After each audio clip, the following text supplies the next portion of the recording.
Welcome. You're listening to The Hill by Thieves Theater. I'm Gabriele. I'm Nick, and we're Thieves. Well, not exactly thieves, but beginning in 1981.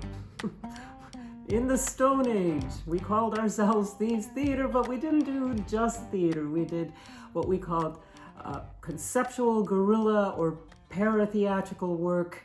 Our goal was to disrupt and alter the social and political status quo. Which means we just like putting sticks in anthills and watching the ants scurry and adjust to their new reality, Yes. their new status quo. Rebels. Right. With a cause. Usually, right. Sometimes. Right.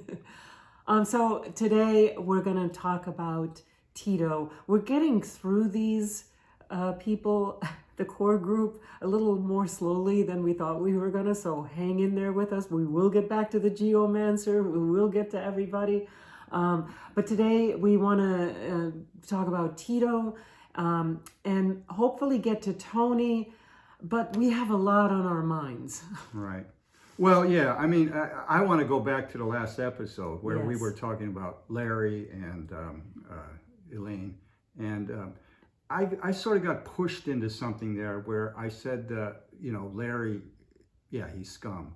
But I was pushed there because I was trying to get at something, that the dynamic of couples and how the dynamic of a pimp prostitute couple, if that's what they are, is similar to our dynamic or anybody's dynamic. I know, and if I pushed you there, I didn't mean to. It's just a really delicate balance. I didn't want it to be left as saying Larry was some kind of hero, and then you went in the opposite direction. Well, and let's said look he was at what scum. we've been doing and saying. I mean, I think we walked up there. Look, they have the term slumming. You go to a place that's not yours and you go there for a night and you're going to go back to the safety of what. But we were now going to be living with these people. And I think we were enamored. You can tell by the way we're telling the story now. Enamored with their lifestyle, how they were living, how different it was from ours. And we were trying to, I think, adapt to whatever ethic was up there on the hill at that time, as you would in any neighborhood. Okay, continue. In any neighborhood, what do you mean? Well, I mean, usually if a drug dealer moves into the house next to you, the neighbors all say, get him out. But if the whole street was drug dealers, nobody's going to call the cops on that. You're going to adapt. You're going to adapt to it. You're going to become part of it. Yeah, okay, that's true. Yeah. I mean, I look, I wouldn't say enamored. That makes it sound like we were somehow, starry-eyed about the people we were well, let's living put among. it this way. Yeah, okay, go ahead. No, I mean, who did we name our theater after? Janae? Jean Genet, exactly. Were we enamored with Janae? Yeah. Were we living Janae's lifestyle? Yes. No. No. I mean, no, not living. I mean, No, but I mean, he later on became a literary figure. You know? But at that time he was living with the PLO, hanging with the Black Panthers. Yes. Look, again, it goes back to one of my many favorite quotes of Genet, saying that I myself have the need to call all of society into question. And if that means I'm enamored with the people on the hill, I wouldn't say enamored is the right word, except that I'm very interested in them. And I have a lot of compassion for them. And it goes towards what Genet was trying to do with Prisoner of Love. Which is to say, there you go. We are all equal. We are all equal. We are no better. We are no worse. We all have our good days and our bad days. We all have moments that we'd like to kill ourselves over. Okay. Because we wish we can't take them away, and No. we have moments where we're our own heroes. Yeah, well, take the title Right? itself, Prisoner of Love. Right. Which Okay, means right. what? Yeah. Was he enamored with the PLO and the Black Panthers? Yeah. I think so, right? Right. Yeah. Okay. I mean, that explains it. Okay, we can Right. leave it there. Except we should tell that story about Larry. About Larry, exactly, and which is the biggest reason why you wanted to get back to it. Yeah, You right. didn't want this part of it to not be told and have a one-sided picture of Larry. Yeah, that he's an abusive Right. pimp and whatever, Right, the stereotype. So what happened was one morning there was yet another fire, one of the many, many fires on the hill. and it was, I think, Jimmy.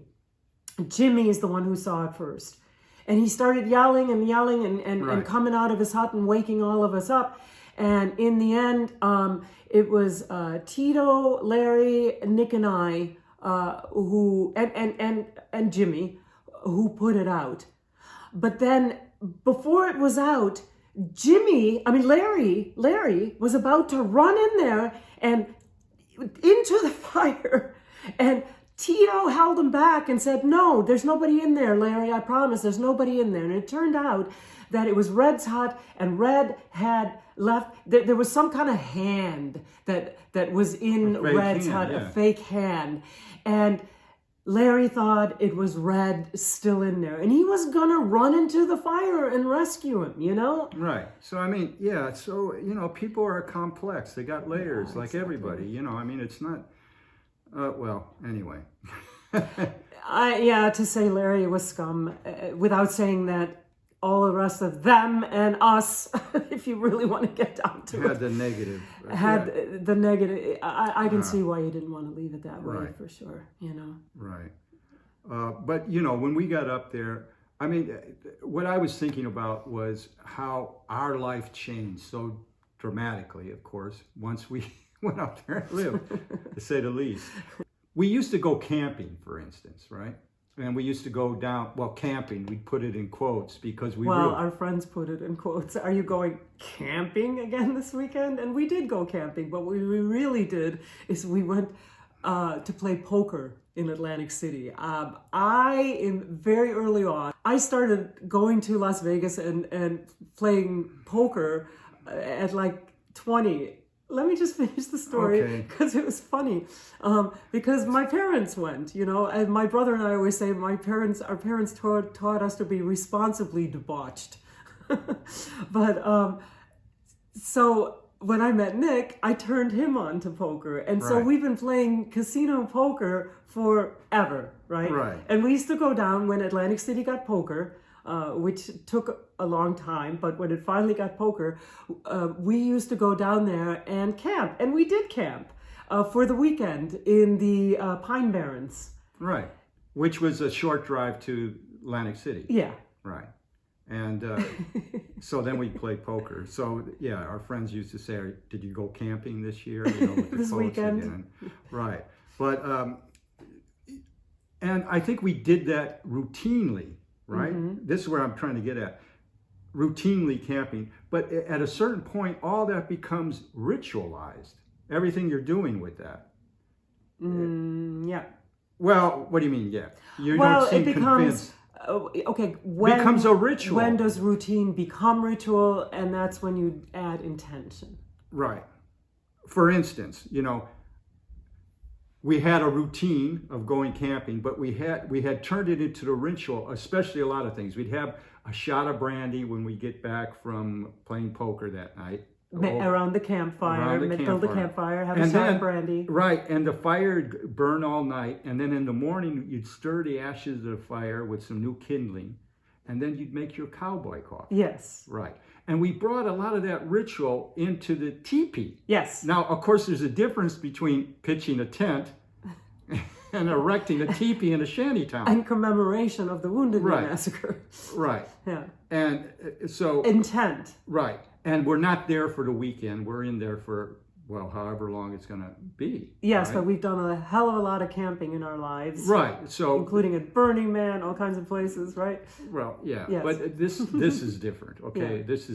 This is we're going to live underneath this teepee, and everything changes. Even the cowboy coffee is there. Yeah, you guys remember cowboy coffee? We explained it before. You boil water over the fire pit in the center, and when it boils, you pour coffee grounds in, let them boil up and steep for a while, and then strain the grounds with the coffee into a cup and give it to people. That's what we made every morning. Cowboy coffee, we call it. Right, but also going to bed at night, which you could do in a tent or in your apartment or whatever, but now you're in a teepee and you're looking up through the opening on the top, through the poles, how the poles have that configuration, and you're looking up into the night sky there, and you're at the foot of the Manhattan Bridge, but you could be anywhere. Yeah. You know, and it became what much more a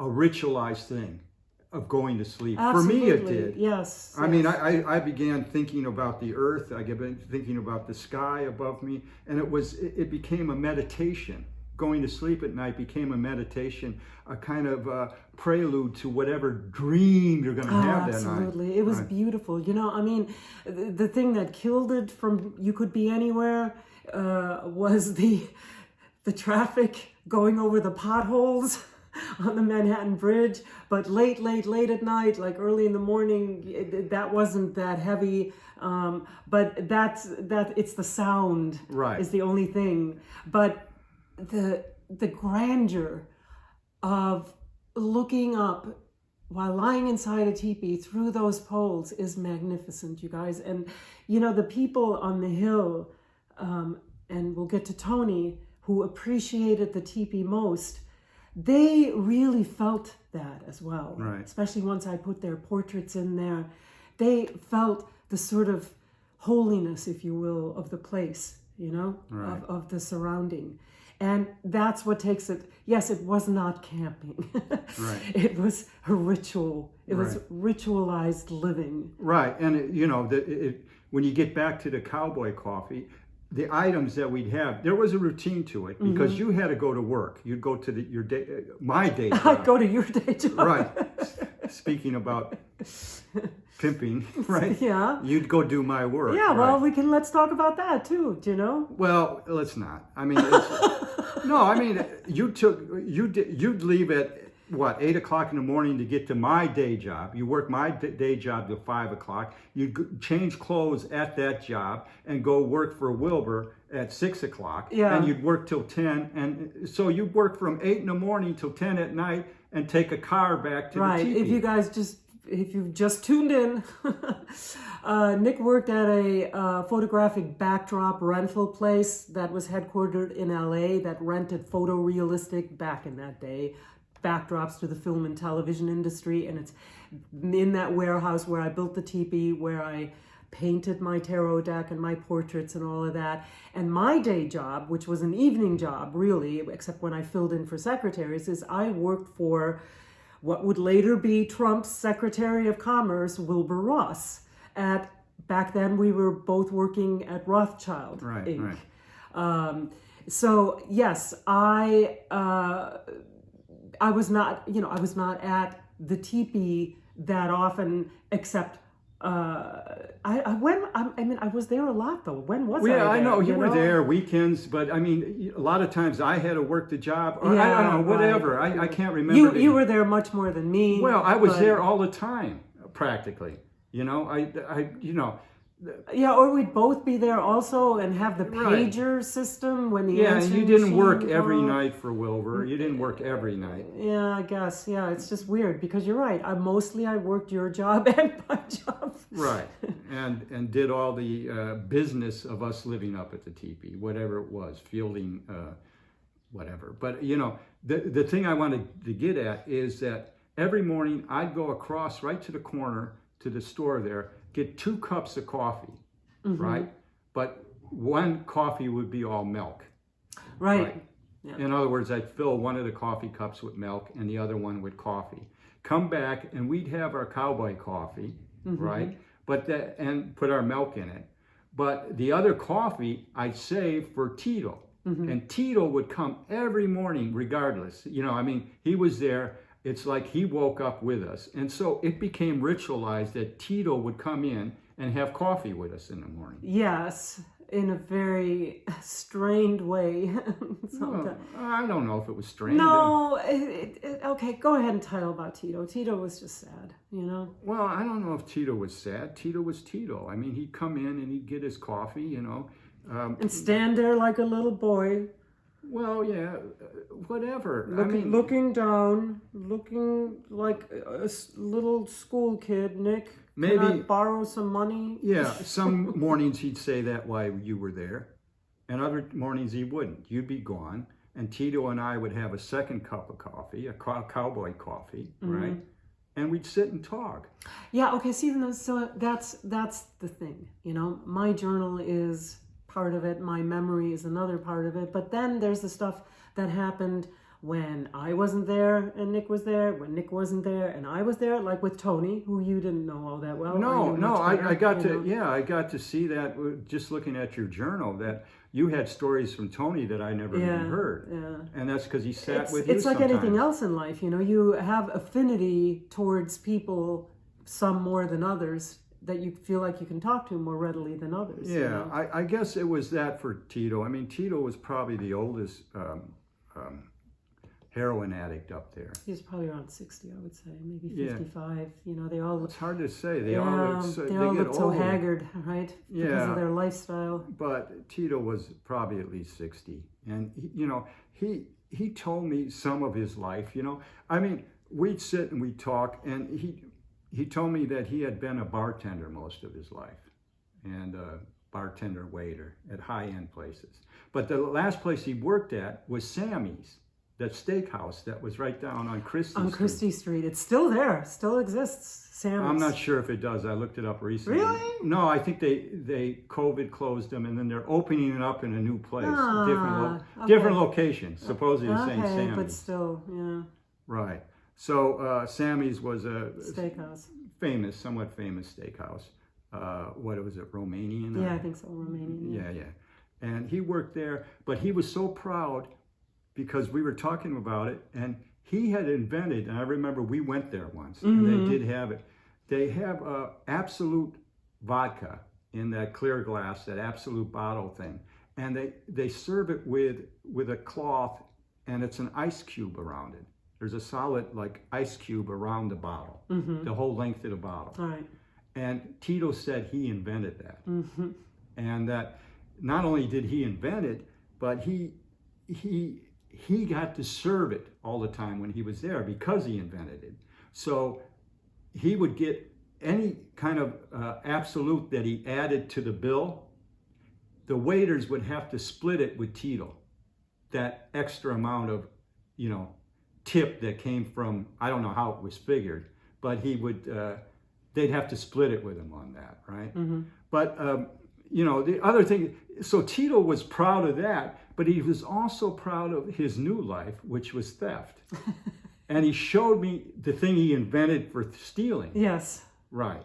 You're talking about the spark plug. Yeah. He says, I'm going to show you this. I invented this too. And he got out a spark plug, and we were sitting in the tipi talking, and he says, this is what you do. And he put it on a rock that was around the rim of the fire pit, and he shattered it with the hatchet, And the tip of the spark plug to get whatever that metal was off. No, not that. No. Let me tell you what he did. Sorry. Yeah, it's porcelain or something. Porcelain, that's right. That surrounds the metal part of it, and so it had shattered that porcelain into little pieces, and then he picked up all the little pieces, and he says, okay, you take these pieces and you go to a car or a van or whatever that you want to break into. And now back then, cars, I don't think cars hardly have them now. They used to have vents, little window vents. Yeah. On the driver and That's right, passengers. they don't have those anymore. No, they don't. Oh, geez, I never even thought about that. But back in 1990, a lot of the cars still had these vents, or most of the cars had vents on them, right? And you would stand back, a couple feet, just a little over arm's length, and you would throw this porcelain as hard as you could at the vent, and it would shatter the vent without making any noise. And then from there, you could break the vent the rest of the way and reach in and unlock the car or whatever you need to do. And he was so proud of having invented that. He says, I invented this. So he invented the absolute as a waiter. But, Tito, he would ask for money every day. So I was always prepared for him. And I always had like $1 or change in my pocket, a little bit more, and I give it to him. But a lot of times he was just sick. And so I got stuck in this real dilemma. Sick because he was a heroin addict. Right. I mean, but you got to admire these guys because they'd wake up with nothing. You know what I mean? Yeah. Yeah, it bears repeating. We mentioned this before, but there is a certain heroism in waking up every day knowing that you're drug addicted and you have to come up with $50, $100, $150 a day just to get by. And to wake up knowing that that is what you're facing. Yeah, and you always could get a little help from your friends, and that's what kept everybody, up and up on each other, because if you didn't make your money that day, you'd still be able to get the drug usually. So, so Tito would go out to work right after that. And sometimes he was so sick, he didn't think he could go work. And maybe once or twice I gave him money, but I felt so guilty giving him the money. You felt more than guilty, Nick. It became a big issue because money lending and you lending money was a big issue on the Hill. People like Billy Toyota were really proud of the fact that sooner or later they always paid you back. Tito paid me back. He paid me back. He had a tab with me. But he every once in a while would give me some money. Oh, really? Or he would give me something. See, that's not and my I'll get journal to something. Because you didn't tell me. I'll get to something about like or he'd bring something that had value to it, or value to me. Usually the thing didn't have any value to him. But what's the difference of, for instance, of Tito being a waiter and being proud of his work there? He even included that, saying that absolute bottle, Yeah. when it was empty, it wasn't filled with absolute vodka. That's too expensive. It was filled with Smirnoff or what's Smirnoff it, or something like that, cheaper stuff. So it's what's the difference between him being proud of that or proud of inventing this way of breaking into a car and making a living that way? Yeah. You were talking about Tito always paying you back, too. Yeah, he always did pay me back, or he paid me back with something that was valuable to me. Like? Well, this is a funny one, because, when they get high, the heroin addicts, a lot of them start wandering around the yard. I noticed that. They start wandering around the yard. I know, Red did that a lot. Red did it a lot. He was always looking down at the ground, and you knew they were high because they were always looking for something. Remember Red saying that now they're making they were making the advertisement. They were making the fake to pills. torture him. Yeah. To torture him. They some company, and I forgot what he was even advertising. No. Had come out with an advertisement to look like a $5 bill. Or some denomination. Maybe it was a $20 bill, or whatever. $20 bill. And but they made it look that way so that you would reach down and pick it up and then see the advertisement. And Red was so mad, saying that it's not bad enough. Right, but they're littering the street with advertising. Yeah. Basically to confuse Red. That's yeah, what exactly, to torture him. But they go out in the yard, and Red was one. But Tito was out there one time, and he was walking around looking down at the ground, and I went up to him. I said, Tito, what are you looking for? He goes, just you wait. And so I waited a little while, watched him. I was sort of, you find anything yet, Tito? And then he started digging into the ground, and he found a small little penknife. I said, Tito, what, did you bury it there? What, are you like a squirrel? You bury stuff around and then find it again? He says, no, I just knew it was there. I knew something was there. And to me, it was like, oh my God. Yeah, because he was singing your metaphysics song. Right. And, I had started carrying a knife when I went up on the hill. It wasn't quite for protection. I didn't think I could pull it out and get in a knife fight or anything with anybody, but it was there as a comfort kind of thing. The only time I had been to jail one other time, and when I was a kid, and I remember I started carrying a knife back then when I got out of jail, because again, thinking that it was going to be a protection or something. Anyway, I started carrying a knife at one point up at the hill. I think after I went to jail. Yeah, which we'll get to. But the thing was, I had that knife, and he found this little pen knife, right? And I said, and it said AT&T on it. And I was thinking, oh my God, look at the communication that's going on here, at some kind of metaphysical level, And I says, wow, that's cool. And he says, do you want it? He says, I owe you a lot of money. This is not for payment. This is just for something to give to you, Yeah. And I says, all right, yeah, no, but I'll trade you for my knife. And he says, no, I don't want your knife, Mine. So I kept that from him. But I mean, that's like one of the payments. Right. But I mean, there were other things His too. heart was certainly always. I think he brought the hatchet to me too. Did he? Yeah, he brought the hatchet to me. I thought that was one, but maybe. Maybe. Not. No, yeah, who knows? Yeah. But I mean, they'd all try it. But I never felt like I was being taken advantage of. No, they were always, we said that at the very beginning. They all brought us housewarming presents when we first moved in. They always looked out for us. They always kept you in mind when they stumbled across something. Oh, maybe Nick and Gabriele can use this, right, Right. And so, yeah, they were incredibly generous that way. But Tito, he was only up there for about 6 months. And everybody was watching him. Everybody there. Because Tito had a giant abscess that he really needed to go to the hospital for. It was some kind of colostomy gone bad, or he didn't want a colostomy because one time he said to me, I don't want a bag on my side, And it's not that anybody ever inspected it, but everybody knew he had it. Yeah. And he had said to me, it wasn't just sickness that bothered him, it was the humiliation of it, because he said, Nick, I got to squat the piss like a woman now. I just can't piss out of my dick anymore. It comes out, Comes out everywhere too. Yeah. So, yeah.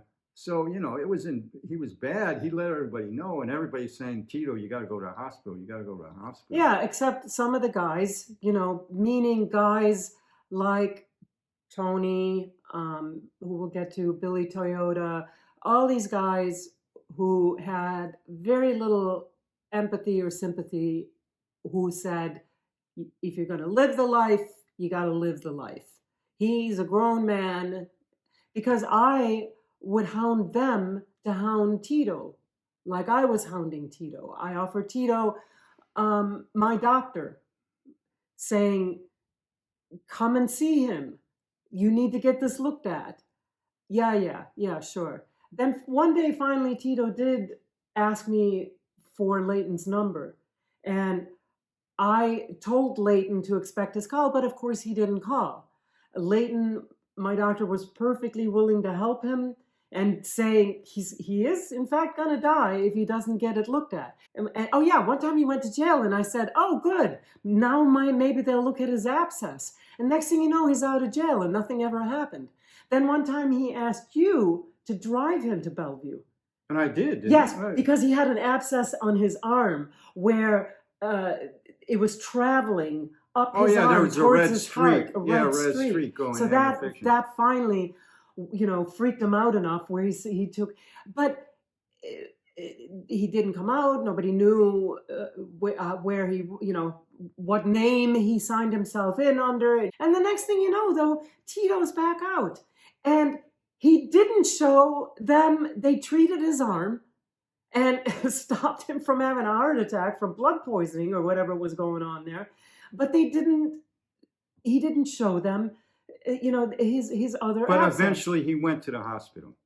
Eventually he went to the hospital. Again, nobody knew under what name. No. And then he never came out as far as we knew. And then somebody said, well, he had gotten out. Yeah, somebody said, oh yeah, he got out a week ago or something like that. Yeah, but you don't know where he was. Yeah, you don't even know if it's true or not. You just don't know. But basically, Tito either died or he got straight or he disappeared or, he was gone. And there wasn't any goodbye or anything. He was just gone. And that was he was there 6 months maybe. But I mean, he made such a impression on me only because we were spending time every morning in this ritualized kind of way. Yeah. Of having and coffee. And one time he really moved me. I mean, he moved me every morning when he stood there with such humility and in humiliation, asking for money, But one time he just straight up asked Nick if he could have $10, and he said,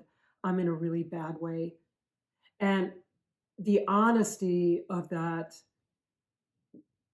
just really touched me, because this time he wasn't trying to say to Nick, just give me your change, I'll pay you back. He was just in such a bad way that he just out and out asked Nick, and Nick had made a promise to himself that he was not going to give money for drugs anymore.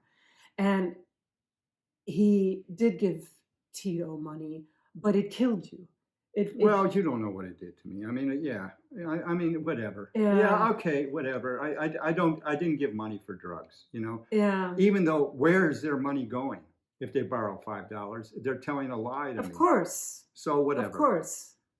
So, I mean, Tony, for instance, Tony would never borrow money. No. Tony was... You don't even know where he really got his income, even though he was stealing. Yeah, he was a thief. He was a thief. Right. But there was one funny story with Tony. Before I get to Tony, Billy Toyota had it out for Tony and Red, because you might recall Billy went to jail when we first got there, and Tony and Red took over his belongings, his hut, everything, and sold his stuff because they were convinced he was never coming back out. He was HIV positive. He was in for some crime that they believed, he was in for forever. And then one time, Billy had peanut butter, and this was just another one of those funny group incidents of they were all very cute at the time. And Billy Toyota says, hide this and don't give it to anybody. And by anybody, he meant Tony, right? And then Tito came in and said, I heard you got peanut butter, and I don't know where he heard it. And then next thing you knew, everybody knew we had the peanut butter, and we couldn't say no. And then somebody had dropped off some raisin bread. So the next thing you know, everybody was having peanut butter on raisin bread. And Billy Toyota just kind of threw up his hands and had to go along with it. But there was his kind of arch enemy, although I mentioned this too. Nobody held grudges for too long on anything. This was particularly egregious because they lost his wife and kids' contact information.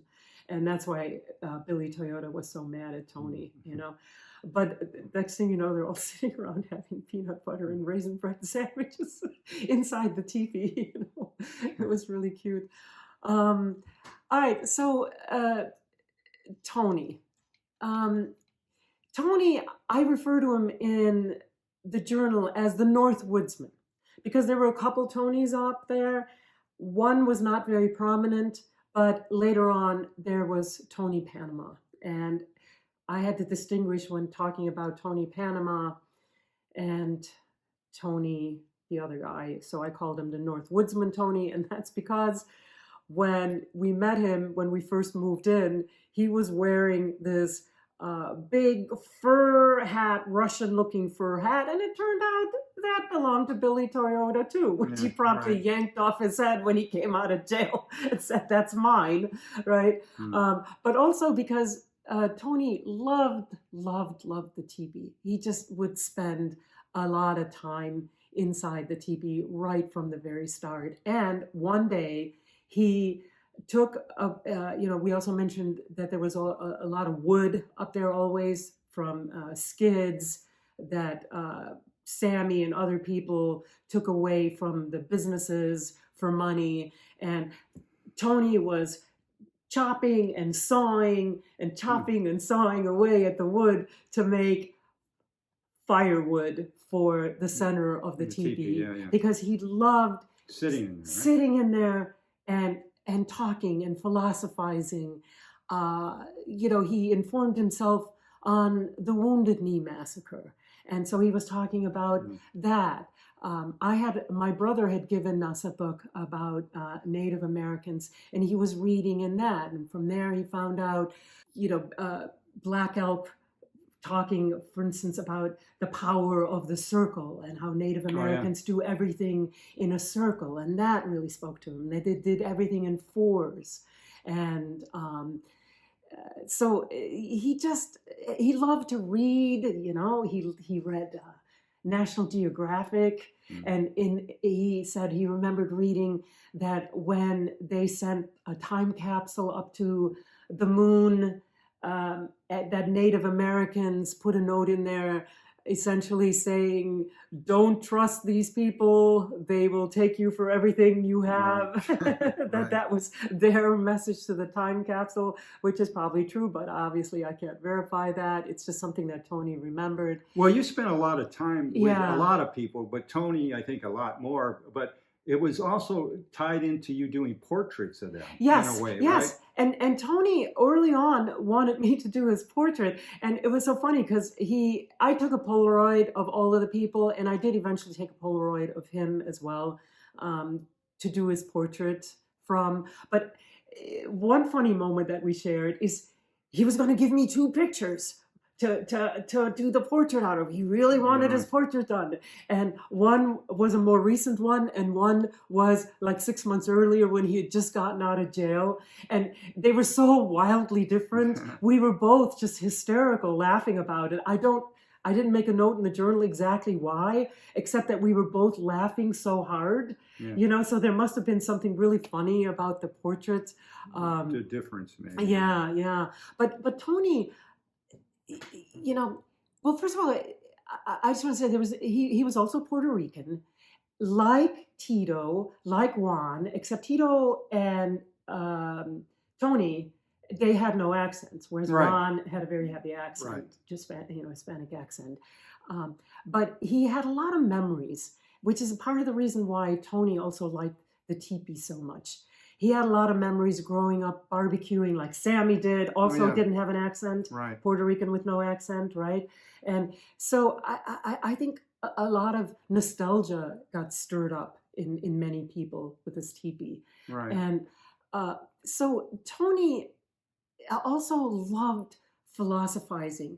Like, he would talk about, for example, that the Chinese community supported each other so much more than the Puerto Rican and the Black community, that the Puerto Rican and Black community would just as soon stab each other in the back, and they had no role models. So he had a lot of thought, a lot of opinion about things. He said things were much better back in the day when cops walked the beat and they became your friends, and that everything turned sour when that wasn't the case anymore. I remember Tony as being by himself, but he had early on. But I remember you going to the journal recently and seeing there was a woman named Rosa, but I don't remember her being up on the hill. Yeah. Was that was Tony's girlfriend? Or? Yes, I don't remember her. And from there, I almost have to read from the journal, okay? Because this really moved me, and she was not there for long. But you're sure she was Tony's girlfriend? Yes. Yeah. Yes, because Tony was there. And Tony talked about her later. Rosa, 8 to 9 months pregnant, very young and naive, has 3 kids that live with her mother, crack addicted, was elated to be allowed inside the teepee, said if she had a choice of living in a free apartment or in a teepee, she'd pick the teepee hands down, said she'd keep her eye out for stuff that we might need, asked if I'd been to India and if that's how I knew about making teepees, right? Says she loves to dress up and that she often finds clothes and has given them, and that she'll look out for nice things that might fit me. So animated and wild-eyed, so sweet and sad. Invited her back any time. She was happy. She was so happy, and hugged and kissed me goodbye like she had known me for years. I wanted to cry. The unguarded affection was terribly disarming and moving. She said she lived with Red or Tony, but that she's Tony's girl. Don't know what that means exactly yet. But then later on, Tony came in and, a few days later, and talked about Rosa, how it's impossible to help someone who doesn't know that they need help or who hasn't asked for it. So, yes, she was with Tony, but it was short-lived. That was all I had about Rosa, and I didn't even remember. No, I remember Tony being with Sue. Yes. because Tony was there on and off throughout the years there. Oh, yes. I mean, and Sue and Tony. Sue was this Jersey but girl. Sue wasn't there when we got there, and we're sort of talking about residents that were there when we got there. Right, but she figures into Tony's story. Well, yeah, I mean, we'll why, have to tell Tony's story and Sue's story later on, I think. You're saying we need to stop here right, and continue the story. You get now a sense of Tito and Tony and right. I mean, and basically the only other people that were up there still, which are difficult people to talk about, are Mr. Lee and the geomancer. Right. Those are the only two people left. Everybody else we covered, and we'll talk about. Yeah, they're very difficult to talk about. Yeah, right. So until then, thank you for listening to the Hill by Thieves Theater. And if you like what you hear, please don't forget to like, subscribe, and hit that bell so that you know when our next episode is out. Yeah, and check us out at thievestheater.org, where you can also buy Gabriele's book and sign up to our mailing list. Yeah. And follow us on Instagram and Twitter at tipi on the hill. That's TIPI on the hill. Thanks for listening, guys. Until next time. Thanks.